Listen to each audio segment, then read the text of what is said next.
We have Anne from the University of Albany, and Anne's going to tell you a little bit about being a student in New York.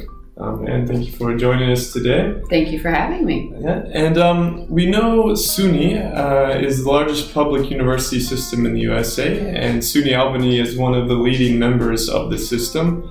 Can you please tell us about its position within the SUNY system and how your university scores in the major rankings? Certainly.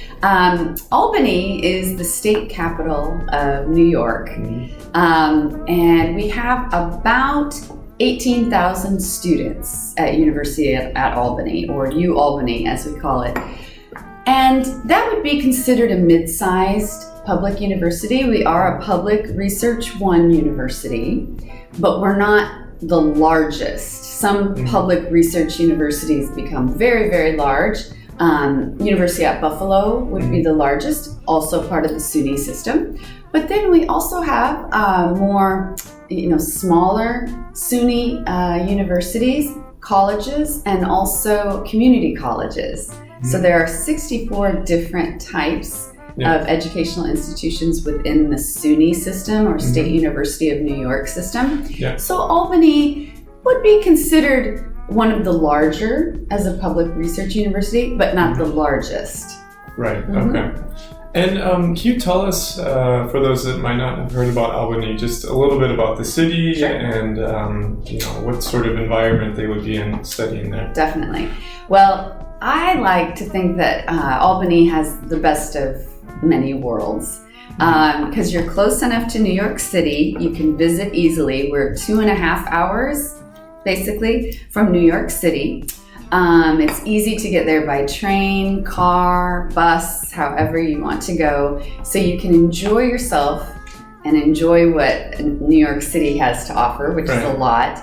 But then you can come back to Albany, which is a little bit less, you can quite escape the chaos a bit, I suppose. A little bit, yeah. It's a college town. There's 800,000 people in Albany itself, so it's not a small city. It has a lot to offer, and of course, just the campus itself is a diverse place, but a kind of an oasis away from like the chaos. To experience both if they would like. Exactly. I suppose.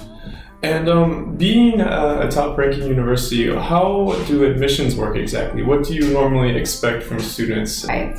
Well, we're a public university, and many public universities, definitely in the SUNY system, when we say public, that means our seats, our admission is open for everyone who qualifies. We don't set a cap on the number of students. We're not, so for international students, and particularly Turkish students, that's very important to remember. If they have the qualifications, they will be admitted. Our qualifications are that students we like to see incoming freshman students to have a good GPA. This means a lot of different things. If they're in the IB program, they're not going to have any problem being admitted, right? AP, they get extra credit for that, which means a full year usually of credit. And it's a full year scholarship. We do ask for either a TOEFL or an IELTS or SAT, but not all of those. If the students have gone to a university and they're transferring or coming on the dual diploma program and they have taken English at that university and have proven, to have the equivalent of our English composition, then we will waive the TOEFL or IELTS. But that's not really very common. Usually students will take it, and we require a 6 on the IELTS or a 70 on the TOEFL. So it's not very, very high restrictions. We also have an English language program on campus. If students want to come as a conditional admit and then take English while they're at the university, they can do that too. Okay, excellent. And what about if they're going on to postgraduate, for example? Like, what sort of GPA would you require? I guess it depends on their experiences also, or? Very, very good question. Students will be surprised. The grading system is different in the US than it is in Turkey. It's very, very difficult to get even a 3.0 in the Turkish university system. Right. We know this. Yeah. We understand this.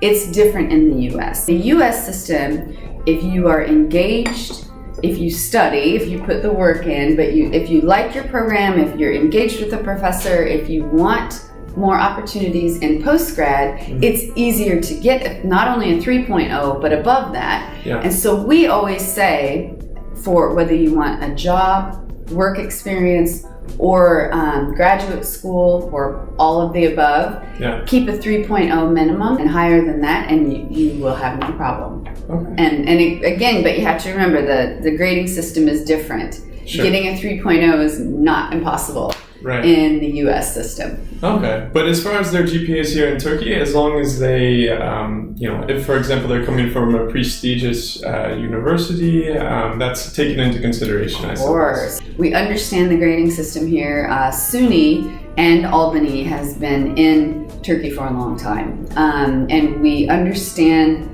that the grading systems are different. Yeah. It's more stringent here. But we will also, of course, look at the whole application, and we know if a student is applying themselves or not.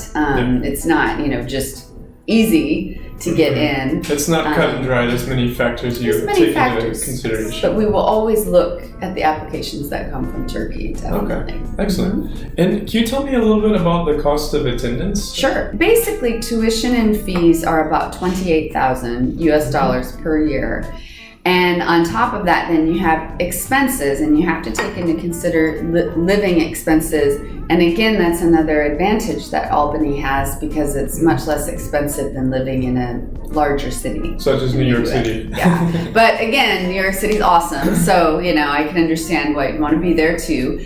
But our cost of living is very low. We do offer scholarships to Turkish students, and we undergraduate and of course then graduate as well if they're in, depending on what program they're in. But undergraduate, we try to offer Turkish students right when we see their application, because we want more students from Turkey. As always, the better grades you have, the better performance you've had in high school and or university here in Turkey will always help a student to get higher grades. Very good. Higher scholarships. And what about deadlines? Like, what deadlines do students need to keep in mind for the coming fall, for example? It's always better to apply, I always say 3 to 6 months in advance, because you want to have time to get your visa, have time to decide where you're going to go. I'm sure students apply to many different campuses, right? So that's just planning, and that's just smart. But technically, we don't have deadlines. We have a rolling deadline, and many of the SUNY institutions are the same. I can't speak for all of them. As long as they can get the offer and they can get their visa in time to arrive by the start of the program, there's no problem. No problem for us. No, and students can start in the spring, which is January, and then in the fall, which is August. And of course, we do have summer programs too if they want to come in the summer. So even for last minute applications, we could still potentially see students going for January. Yes. Okay, excellent. That's good to know. And can you tell us a little bit about student life at Albany? It's always the most fun part, right? Is once you get to the university, it's just, they always say it's the best time of your life, and it really is. And it's one of the reasons a lot of us still work in universities, because it's just such a vibrant, diverse, right? You don't want to leave, right? New York, of course, has always been very diverse. We have people from all over the world. So Turkish students definitely won't feel any different than if they were in Istanbul, with the level of diversity. But the difference with a university setting, university town, is that everything is centered around the students. It's very student-oriented. All of the activities, clubs, things that you may never do again, concerts you might see. We have a Writers Institute on campus, so famous authors from all over the world. Aquafina is an alum of University at Albany, and she's an actress now and works on the stage and a rapper. So people like that come through a lot. Of course, we're so close to New York City too. Right, of course. So students have the opportunities to see these things and be involved in these things at a very low price or even free, right? Things that you'd never be able to do in the future. Students also, we encourage students to get involved with on-campus activities, things to put on their resume, not to be busy just for the sake of being busy, but to really help build experience so that then they can get jobs after they graduate and they can, at least get some work experience for a time while they're in the U.S. It's just, there's so many different things to do, over 250 clubs and activities, sports, arts, music, you name it, we've got it on campus. So you have to work really hard to be bored at University at Albany, but we try to keep students busy with great activities.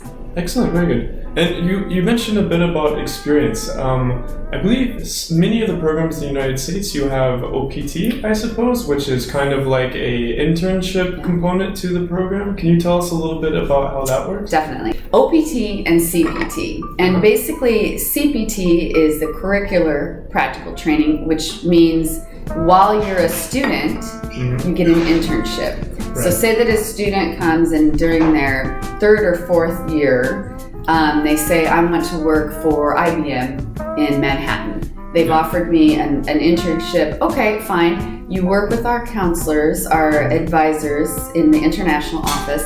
They get you a visa, basically a work visa that says this student can live off campus, but is still considered a student. Many students do that, and some are paid, some get credit, some get both. Then they come back to University at Albany and finish and graduate, and hopefully either go back to that company or another one for what's called OPT, which is optional practical training. And that is when students really get the work experience. Basically they get another visa that says the student is still, under the umbrella of University at Albany, still legally in the United States or wherever they're working. Right. And they can work for 1 year or up to 3 years if they're if they're in any of the STEM majors. And we list what STEM majors we have. So that would be like science related or engineering? Science, math, engineering, technology, yes. Okay, excellent. So students that can really stay quite a long time in the United States. Definitely can. And we encourage that. And then students are welcome to go into graduate school and start the whole process over again. Can you tell us a little bit about campus amenities, bookstores, what sort of things you guys offer in terms of that? That's another real advantage when you're a student, is that you get the best of the best facilities, and the U.S. is known for that, and definitely New York is very fortunate, I would say, in that we have a very strong support system and tax system, and it's, of course, we have a lot of people, so that turns into more funding for students' laboratories, for their workout facilities, for their residence halls or dormitories, apartments on campus, any kind of student amenities with rock climbing walls and pools and all these things we see in pictures. Yes, so much fun, but also very, very practical. Like our Mastery Center of Business is known as one of the best in the U.S., if not the world. It's very new, and our School of Business is very strong, rankings-wise. And again, we're so close to New York City. We're so close to even Wall Street. Students want that business edge. They need that cutting-edge technology to keep them sharp and, to get the education that we're promising, once they come, so. Right, and being a major research institution, that also, of course, plays into that. Very important, yes, yes. Excellent. Well, can you tell us, for any students that are considering applying for next year, do you have any advice that they should focus on in the meantime? Definitely. Students that are thinking about coming to the U.S. and particularly New York, I would advise that you work with your counselors, of course, but also contact us. Contact us directly. I'm happy to work with students. Usually it's on email or Skype or however they want to. Ask questions. We have everything in place for you. We don't ask students to go digging to find something. We have online orientations that they can do before they come to the university. But students need to get prepared and be ready for this, because of course it's a change. They're going to a different country, and that's always hard. But we've been at this for many, many years, and we welcome students from all over the world. So the student, what they need to do is just get prepared and get their application in.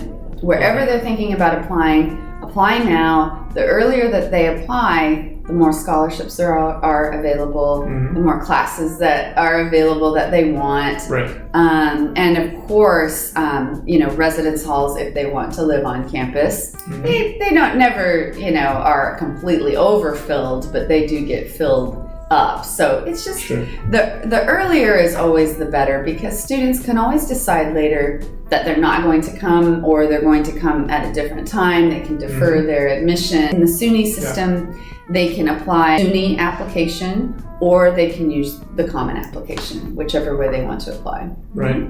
Okay, great. Well, thank you for your time, and we hope to see you again here in our office soon. Thank you very much.